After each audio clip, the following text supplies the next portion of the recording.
Salam alaikum. Good morning, good afternoon, good evening. Wherever in the world you are, thank you once again for tuning in to The Other Side with Fariha and Talat.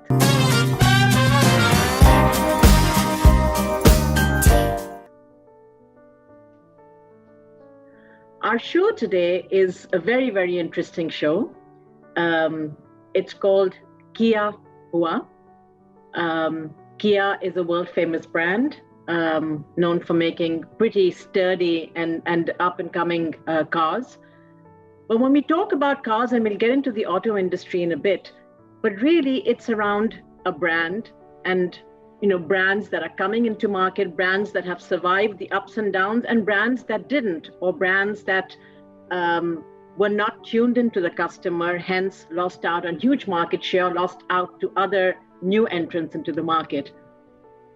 To me, one such product, Fariha, and if you remember, is Nokia, the company that was out of Finland, if you remember, in the late 90s, early 2000, in Pakistan, and in fact, globally, if you didn't have a Nokia, you weren't cool, right? And you didn't have, this was the phone to have, this was the phone to go with, okay? And the sad part is they continued to focus on their hardware, and Nokia didn't at all focus on their software. They didn't realize at the time that the future is about data, it's not about voice. Hence, they continued to get better and nicer looking phones, but then, Apple happened and they launched their first iPhone in 2007, and the rest is history, right? And where's Nokia today?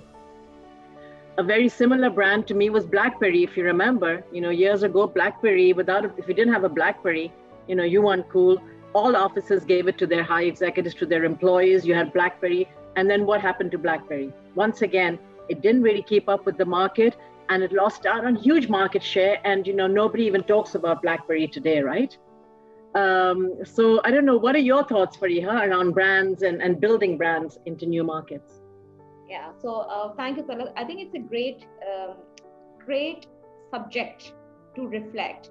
And I think Kia, as you mentioned, is an interesting story, and we'll hear more from Asif, because again, in Pakistan, the automotive industry was primarily dominant by two key players, and then came Kia, and today the landscape is very different. Just a few sort of thoughts on automotive industry in Pakistan. It contributes about 4% of our GDP. Wow. One of the fastest growing industries in Asia, and it employs directly or indirectly about 3.2 million in Pakistan. Wow. So lots going on there. But आपने brand की बात की, मुझे एक और थोड़ा international brand याद आया. Luscious, you remember soap? So this is like finding your space in a saturated market, and soaps, like who will be interested, because it's saturated like anything.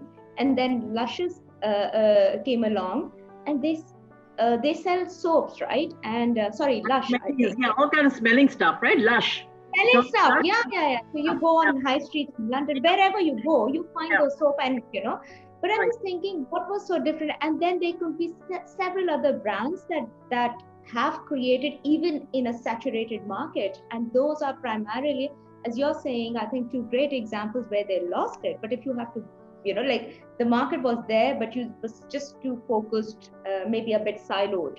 Mm-hmm. The areas that can sort of always have a demand is finding the niche and continue to build a story. And I think Kia is one such story in Pakistan, where two big competitors they're here. Very interesting. And yeah, absolutely what you were saying about the auto industry, 4% of GDP in Pakistan.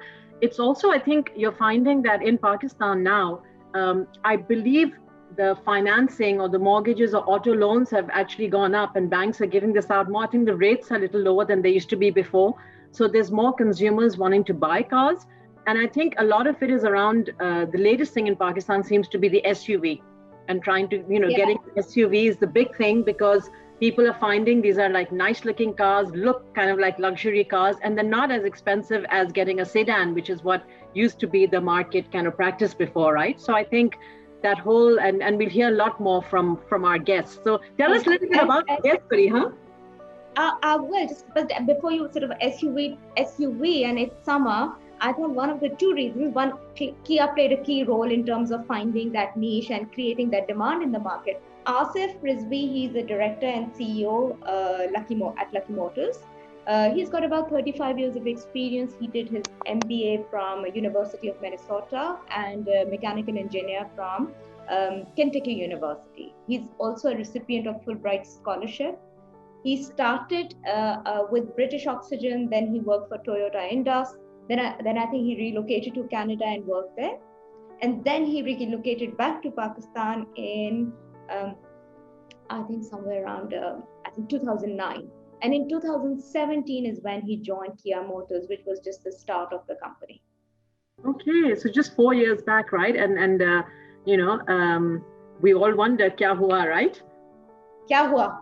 Yeah, absolutely. So, ladies and gentlemen, and everyone else, stand by. This is going to be an extremely exciting show. We're very, very privileged to have Asif with us. So stay tuned for the episode of Kya Hua on the other side with Fariha and Talat.